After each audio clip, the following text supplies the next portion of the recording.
Bueno, siendo las 18:05, le contamos a la audiencia de la 107.7 FM Radio San José de la ciudad de Rincón, en la provincia de Santa Fe, que estamos en comunicación telefónica con un verdadero protagonista de la política nacional, el señor Guillermo Moreno. Esta actividad se enmarca en un ciclo de entrevistas que hemos denominado Para el Interés Nacional, donde escuchamos propuestas que aporten al futuro de una gran Argentina. En este caso en especial, la idea es ofrecerles a ustedes, nuestros oyentes, los oyentes de nuestro programa y de la costa santafesina, que quizás lo están escuchando por primera vez, un resumen de la visión estratégica de un cuadro del peronismo, acerca del lugar que nuestro país se merece en el mundo, explicado de primera mano por el propio Guillermo Moreno. Para quienes aún no lo conocen, Guillermo es economista de trayectoria, empresario mayorista, político peronista, fue funcionario de los gobiernos de Néstor y Cristina Kirchner y actualmente es presidente del partido Principios y Valores. Le damos la bienvenida a Guillermo, buenas tardes. Javier Maidana y Pablo Bolsico del programa Rancho Aparte los saludan desde Rincón, provincia de Santa Fe. Un placer hablar con usted. ¿Cómo está? ¿Qué tal, Pablo? Un placer hablar con ustedes también, ¿eh? Bueno, Guillermo, el placer es nuestro.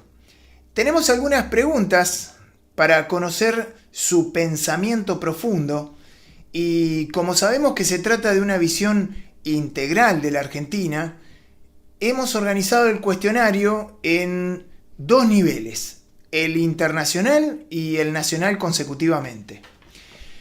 La primera pregunta se refiere al papel que puede aspirar cumplir la Argentina en el mundo. Más concretamente, ¿cuál es la correcta inserción mundial de nuestro país para llegar a desarrollarse económica y socialmente de manera sostenida? Mire, esto parte de diagnósticos centrales que hay alrededor de lo que está pasando en la actual circunstancias mundiales, donde sorprendentemente para algunos se está desarrollando un conflicto bélico en Europa. Algunos presuponían que la globalización todavía seguía vigente, y en esa globalización vigente, desde la caída del muro de Berlín, pasando por los ejes ordinadores del consenso de Washington, el mundo estaba destinado a una nueva hegemonía en el corto plazo, brindada especialmente por la República Popular China, y de alguna manera también continuando para las Europas con la locomotora alemana, que en términos sustantivamente económicos cubrió la escena en las últimas décadas. Y digo en las últimas, desde la caída del muro de Berlín allá en el 89, pero que dejaron de evaluar con precisión la irrupción de Trump en la administración norteamericana. Y consideraban a Donald Trump, simplemente un outsider de la propia política estadounidense. Bueno, nuestra lectura es al revés. Nuestra lectura es que la irrupción de Trump, un personaje de la clase dirigente norteamericana, es sustantiva al rediseño del nuevo orden internacional y tiene por objeto retirar de la zona de confort norteamericana, especialmente a China y complementariamente a Alemania. Y para eso generaron una alianza de orden uno con el proveedor de energía de esas dos economías, que no es otra que la Federación Rusa. De ahí la vinculación más que amical que había entre Putin y Trump. Pero claro, lo de Trump estaba en el mundo del comercio. La guerra era comercial. Y quizá la velocidad de avance del nuevo orden internacional no condecía con algunos sectores de esa propia clase dirigente. Entonces Estados Unidos decidió utilizar su músculo militar. Y para utilizar su músculo militar, nada mejor que los demócratas, porque cada vez que Estados Unidos participó en una gran guerra o utilizó su músculo militar, atrás estuvieron los demócratas. Gran error del progresismo argentino, pensar que Biden venía a reinstalar el viejo espacio globalizador y el viejo orden mundial. Muy errado.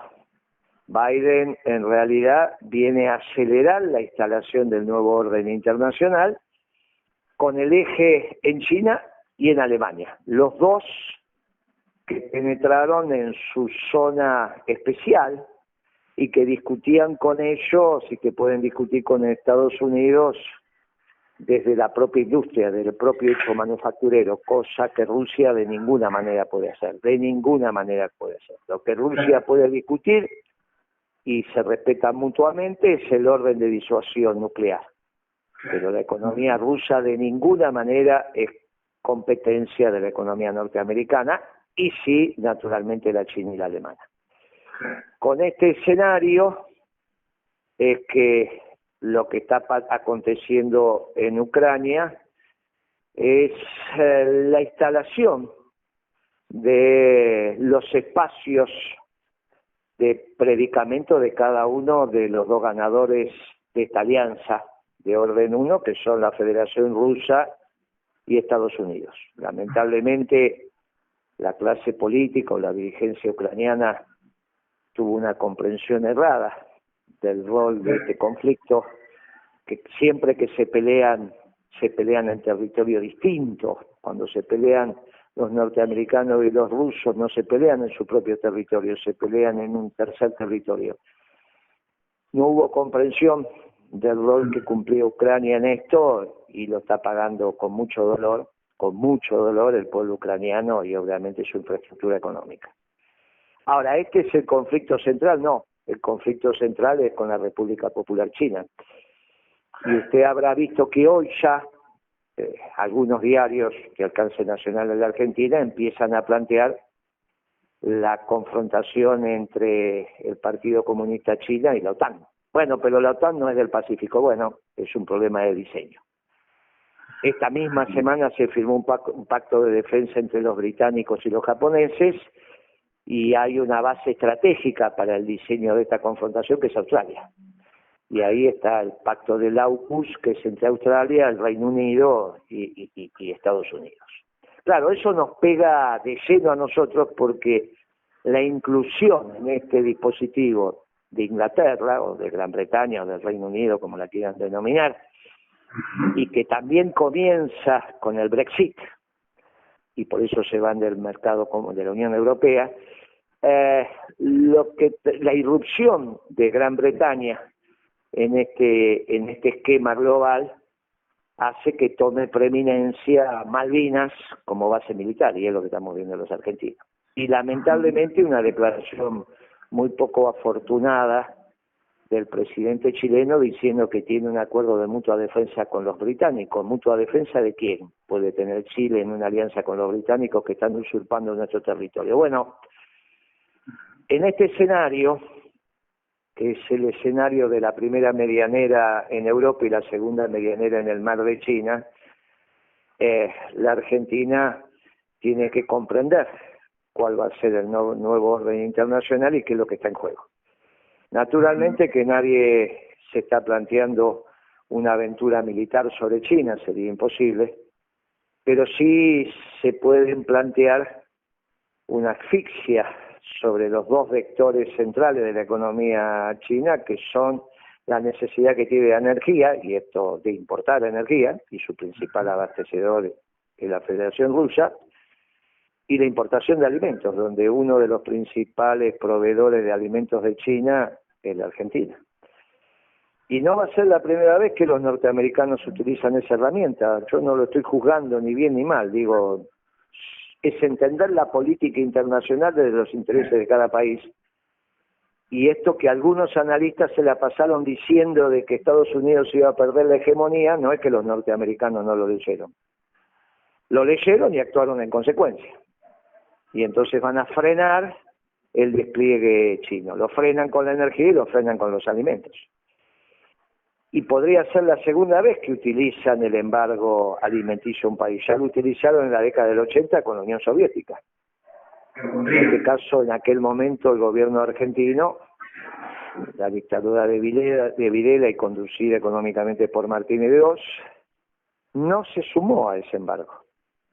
No se sumó a ese embargo, a pesar de que había sido dictado por los Estados Unidos. Bueno, en este caso, si Argentina tomara la misma decisión de no sumarse, hay un problema, porque ya ahora Malvinas es una importante base militar. Y bueno, acá empieza el músculo militar a tomar decisiones y también en la logística. Y esto tiene mucho que ver.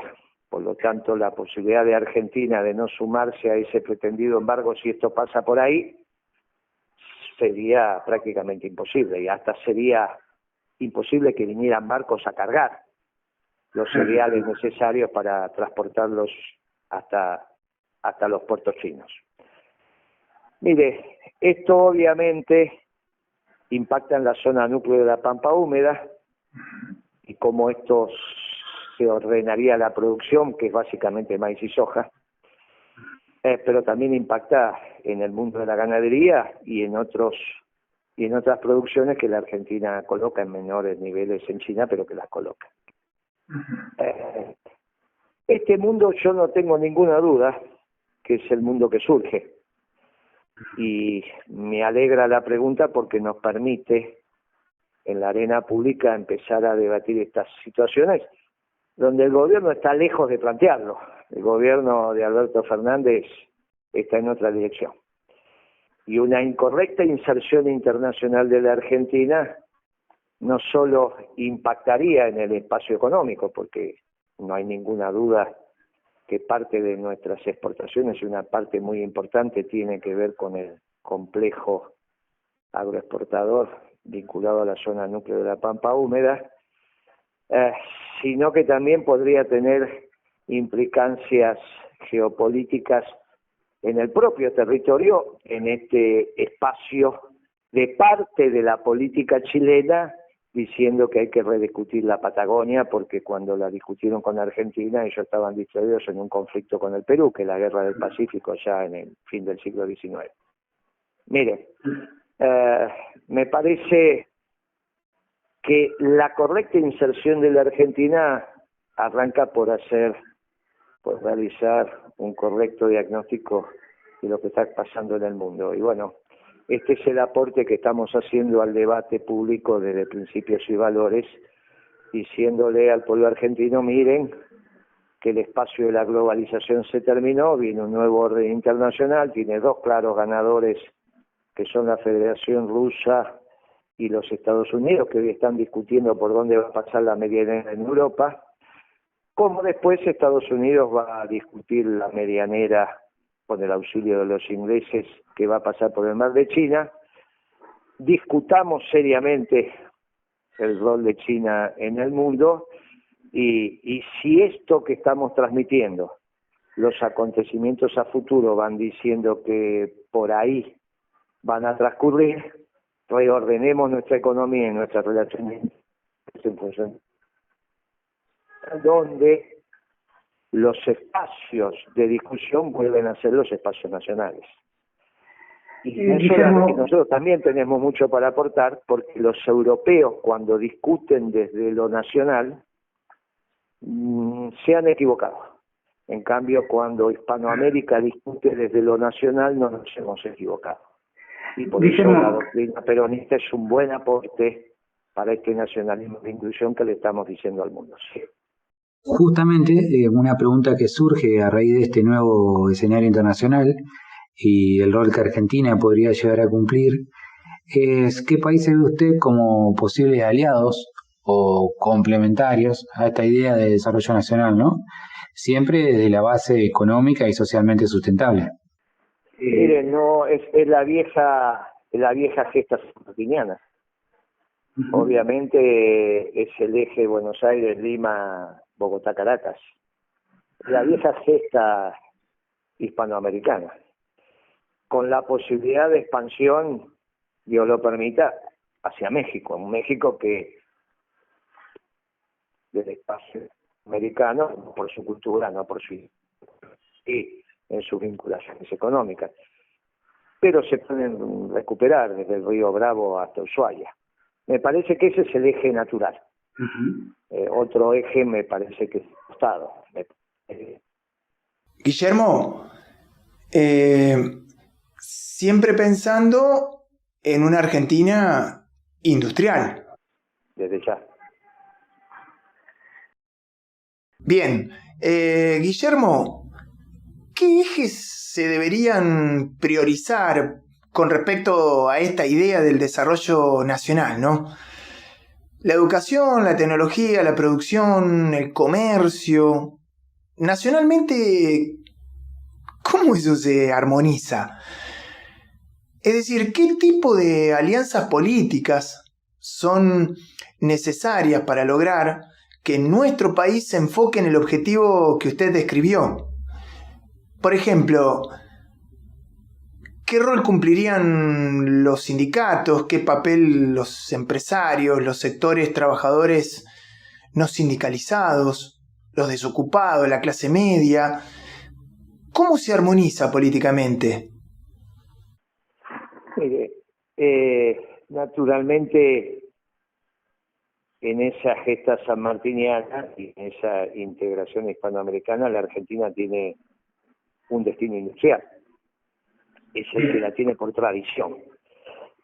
Uno está pensando el eje energético en Venezuela, el eje industrial en Argentina y obviamente en los países que se incorporan, la vinculación y el nexo logístico y la importancia. Pero el destino industrial por tradición y por mercado es el argentino, obviamente entendiendo las especificidades y particulares de cada una de las regiones.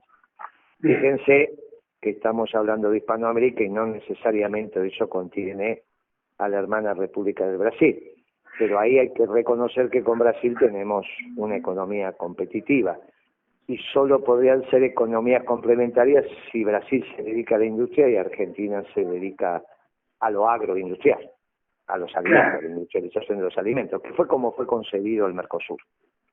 Y por eso no avanza, porque la consolidación, al avance del Mercosur implica finalmente olvidarse del destino industrial argentino. Ahora, el destino industrial argentino necesita de poner en valor sus dos vectores competitivos, que son los alimentos y la energía. Para poner en la energía no hay otra alternativa que hacer costos. Es necesario que el precio de los combustibles no esté en paridad de importación, como los petroleros, sino que estén en función de los costos de exploración y explotación, como fue durante la década ganada. Por eso usted tenía el litro de gasoil a 60 centavos de dólar, el dólar de exportación.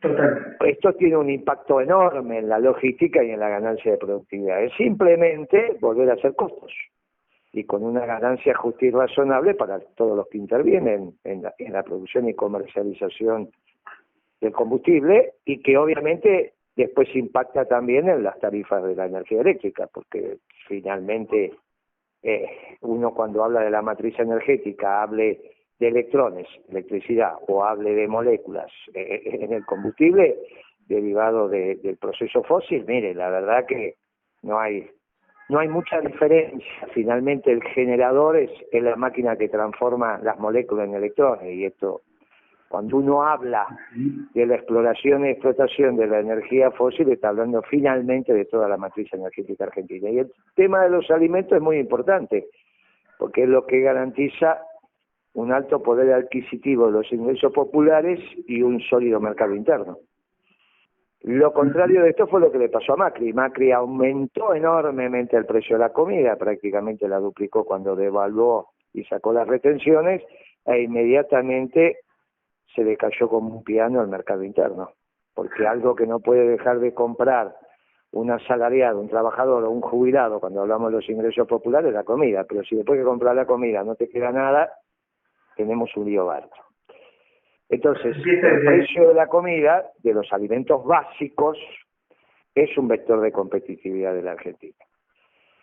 Teniendo mercado interno y teniendo energía abundante y razonablemente barata, adecuada a los costos, se recupera la rentabilidad empresaria. Recuperar la rentabilidad empresaria y tener mercado interno, lo que tenés que hacer es generar la ecuación lógica de la producción exportable que te garantice el equilibrio del sector externo. Y ahí es donde viene la correcta inserción internacional de la Argentina en el espacio hispanoamericano.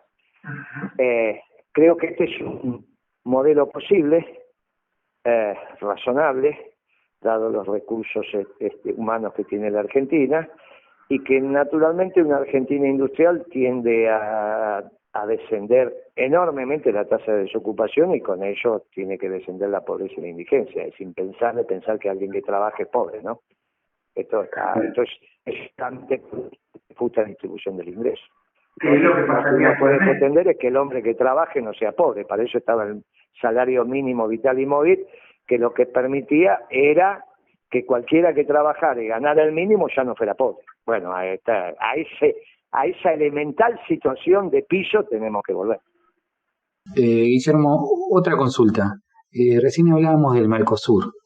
Estuvimos haciendo con Javier en la previa una lectura de los discursos de Néstor Kirchner, sobre todo en la Cumbre de las Américas y en la apertura también del Mercosur en Uruguay, que fue al año siguiente, con una lectura muy interesante de Néstor acerca del rol que cada país debía cumplir en el Mercosur. La pregunta, concretamente, es si usted tuvo oportunidad de debatir con Néstor Kirchner esta cuestión de la Argentina inserta en el mundo, y puntualmente si cree que fue correcta la decisión de fortalecer el Mercosur. Mire, lo que pasa es que estábamos en el mundo global, y para confrontar con el mundo uno tiene que ser Perón. Y la verdad que nosotros, viniendo de la crisis que veníamos, tratamos de administrar desde el interés nacional en el contexto que vivíamos. Trump recién llegó en el 17, entonces usted me está hablando del 2003 al 2007, y faltaban 10 años para que Trump destruyera el orden global. Entonces este análisis que yo estoy haciendo hoy es posterior a Trump, posterior a la pérdida de hegemonía del consenso de Washington. Pero cuando a nosotros nos tocó hacer la década ganada, era en ese mundo global.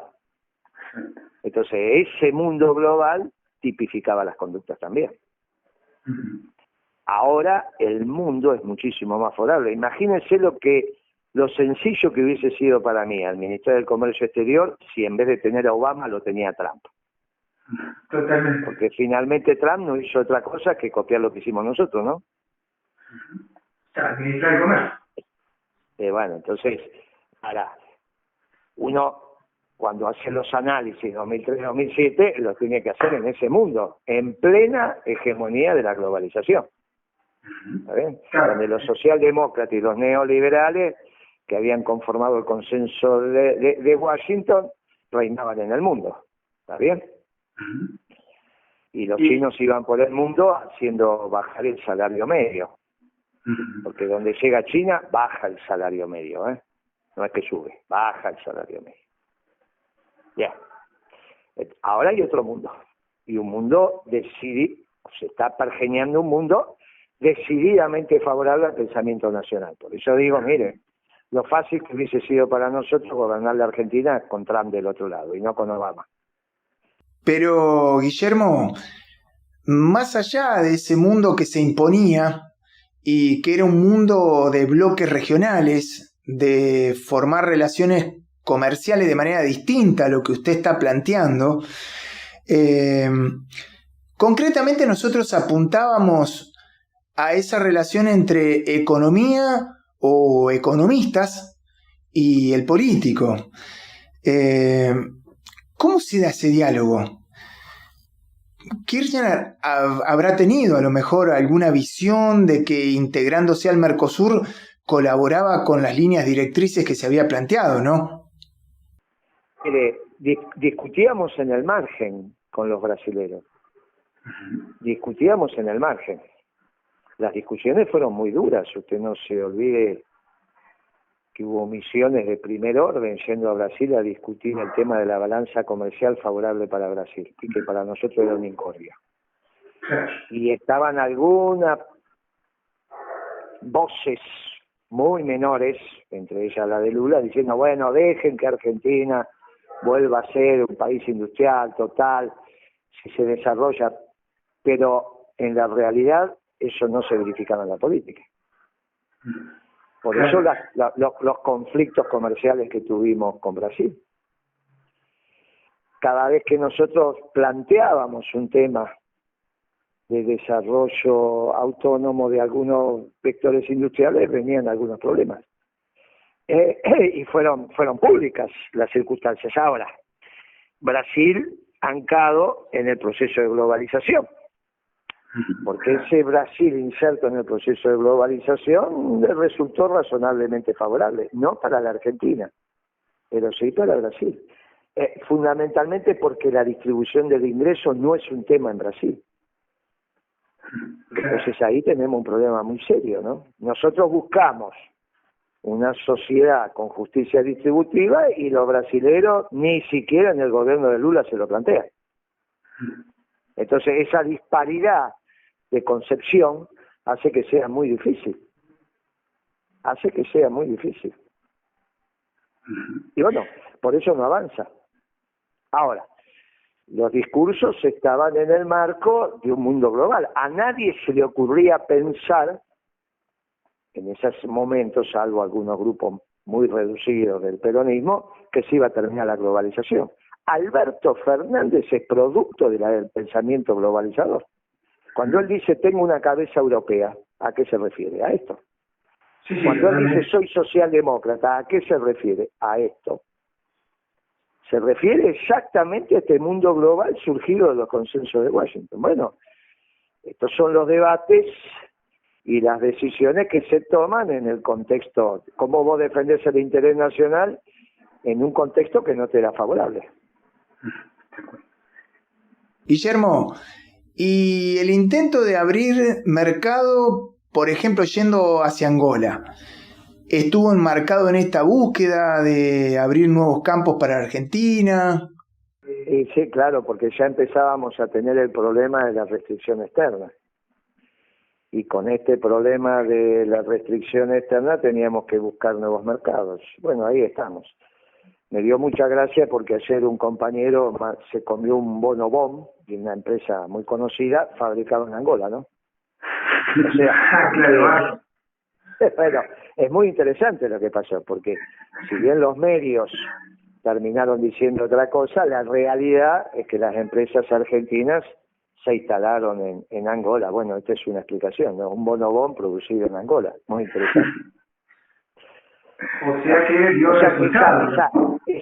Esa maniobra fue correcta. Esa maniobra fue correcta. Ahora, era en un mundo global y gracias a Dios ese mundo se terminó. Lamentablemente con mucho sufrimiento para algún pueblo, en este caso el ucraniano.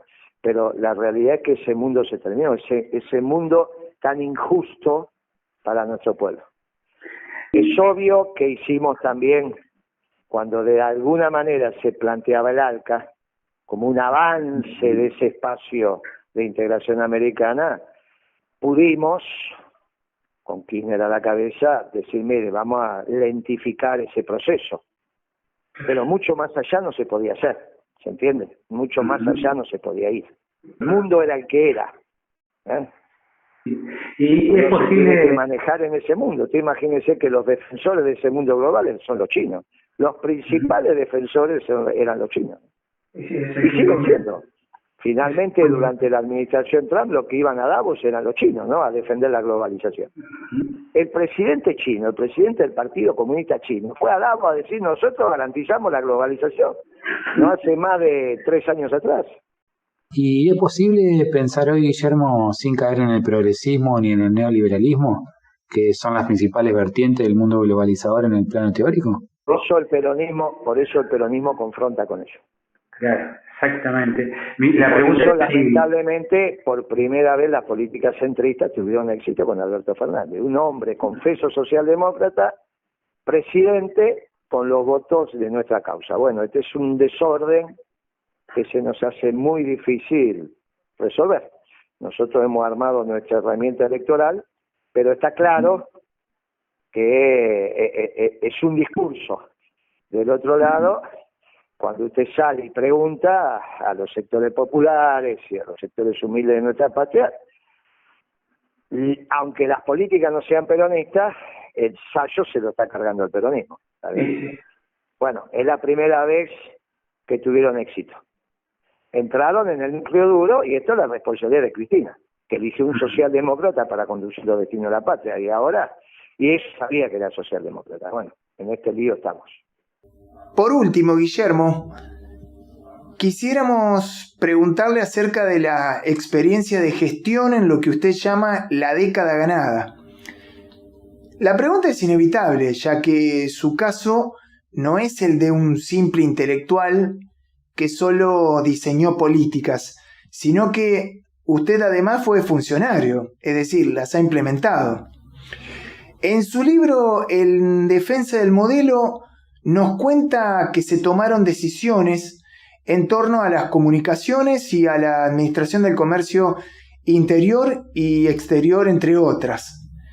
Dicho esto, y habiendo pasado, de acuerdo a nuestra visión, el prudente lapso histórico para evaluarlas, nos gustaría que nos comente qué decisiones estratégicas fueron acertadas y cuáles le parece que no fueron demasiado correctas o no se llevaron adelante. La verdad que para decir cuáles fueron las que no fueron acertadas está la oposición.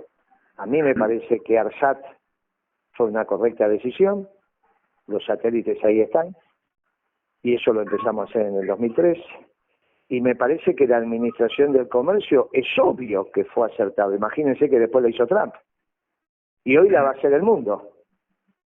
Bueno, así que imagínense que de los dos temas que usted dijo, los dos fueron grandes aciertos, pero grandes aciertos. Guillermo, y por ejemplo el tema de las centrales nucleares que han quedado sin hacer, ¿le parece que esto a lo mejor debería continuar? El tema de la energía. La Argentina necesita muchas centrales nucleares. El tema es con quién vas a hacer los acuerdos marcos para realizarlas. Yo creo que es un error hacerlo con los chinos, si van a ser los grandes perdedores del nuevo orden internacional. Centrales nucleares no es lo que necesita. No hay duda. No hay duda. El tema es cuáles son los diseños tecnológicos que están en relación con tu inserción internacional. Ese es el debate, no las centrales en sí. Yo creo que el hecho de que la Argentina tenga centrales nucleares no está en discusión.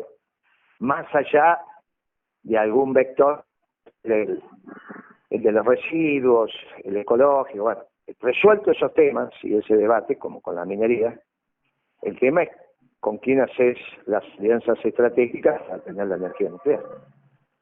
Y con mayor grado de autonomía, naturalmente, ¿no? ¿Y el rol, por ejemplo, de YPF en todo esto? ¿El rol de qué? No te escucho, porque estás con manos libres, dicho. YPF. Bueno, mire, lo que uno necesita es el combustible abundante y barato en términos internacionales. Yo soy muy crítico de la gestión de Galucho, porque desde que llegó Galucho lo único que hizo fue dolarizar las tarifas. Y la verdad que entonces yo le digo, mire, para nosotros YPF es una empresa central. Tan central es que yo las acciones se las daría al confederal de la CGT.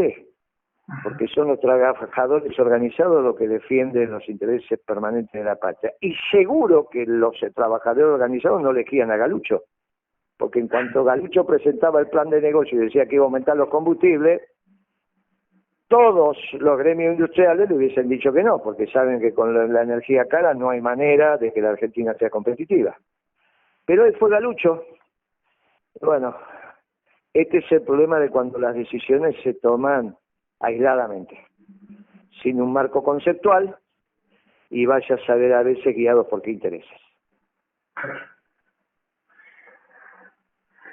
Bueno, la última pregunta Ya tiene que ver con... me decís la última, ¿eh? Es que es un placer para nosotros desde el interior del país contar con su palabra. No es habitual que nos reciban, entonces está bueno terminar de esta manera con su propuesta, que hemos escuchado muchas veces, de la renta extraordinaria a los dueños de la tierra. Siempre hemos debatido con Javier si esta es una decisión estratégica o táctica, y por eso le dejamos el camino para que usted pueda responder y le prometemos que es la última. Mire, nosotros tenemos que tener los recursos para honrar los compromisos externos, y esto sale únicamente de los derechos de exportación. En tanto y en cuanto se le pueda bajar los costos a los productores. Y la manera de bajar los costos a los productores es que se haga una ley de arrendamientos rurales. Hecha esa ley de arrendamientos rurales que bajan ostensiblemente los costos de alquiler de la tierra, no puede ser que el dueño de la tierra se lleve 40, 50 quintales por hectárea, perdón, el 40 o el 50% de la producción, en algunos casos son 18 quintales, 20 quintales, de acuerdo al rendimiento. Bueno, puesto el alquiler de la tierra en una ecuación lógica a nivel internacional y bajado los costos del productor, perfectamente se pueden aumentar los derechos de exportación, de donde sacar los recursos para honrar nuestros compromisos, porque las deudas hay que pagarlas. Ante ese esfuerzo de los propietarios de la tierra, que son los que hoy tienen que hacer el esfuerzo, la sociedad rural argentina, yo creo que también es justo darle un bono compensador entre lo que hoy se estarían llevando de alquiler y lo que se van a llevar mañana, que es mucho menos. A 25, 30 años, con mercado secundario, en moneda dura y con una tasa de interés internacional. Sobre eso es que tenemos que discutir, porque a su vez nos permite no solo honrar los compromisos, sino bajar violentamente el precio de la comida, de los alimentos básicos. Y ahí entonces volvemos a lo que dije antes del mercado interno, el vigor que puede tener el mercado interno cuando tu salario, después de comprar los alimentos, te rinde para comprar otras cosas, que es básicamente eso. Este es el momento en que los propietarios de la tierra hagan un esfuerzo, y solo los propietarios de la tierra, no se lo podemos pedir a los jubilados, a los pensionados, a los trabajadores. Ellos ya hicieron múltiples esfuerzos. Y ahora no hay de dónde. No hay, a los jubilados no les sacan $1 más. Bueno, este es un debate. Cuando aparezca otra propuesta de cómo honrar los compromisos de la deuda sin castigar al pueblo, la podemos discutir. Pero me parece que hoy esta es la única propuesta para honrar los compromisos sin castigar a los sectores populares. Bueno, Guillermo, hemos estado hablando más o menos por más de 40 minutos, así que a modo de cierre, y no sin antes agradecerle en nombre del programa Rancho Aparte y la FM 107.7 Radio San José de la ciudad de Rincón, Santa Fe, le dejamos las últimas palabras. Simplemente, ¿qué le diría a los argentinos que sueñan con la celeste y blanca flameando en lo alto? Mire, yo le digo que solo un pueblo maravilloso como el argentino pudo hacer una doctrina de inclusión y extraordinaria, y fundamentalmente una doctrina de amor y paz como la peronista. Lamentablemente hemos sido intrusados por los socialdemócratas, se han apoderado de nuestro partido justicialista, por lo tanto hemos hecho esta herramienta electoral que es el partido Principio y Valores, para que defienda los colores del peronismo. Nosotros vamos a estar en la próxima contienda electoral levantando las banderas del peronismo, y convocamos al pueblo argentino a que no se deje confundir por este gobierno globalista, socialdemócrata, que tan alejado está de nuestra doctrina. Va a haber una propuesta doctrinaria en la arena electoral y le pedimos que en homenaje a todos nuestros mayores, que muchos de ellos dieron la vida por la causa, hagamos el último esfuerzo. Y muchas gracias por tu tiempo. Chao, Guillermo. Muchas gracias. Pablo Bolsico y Javier Maidana los saludan. Un abrazo. Gracias, hasta luego, un abrazo fuerte. Chao. Un abrazo fuerte.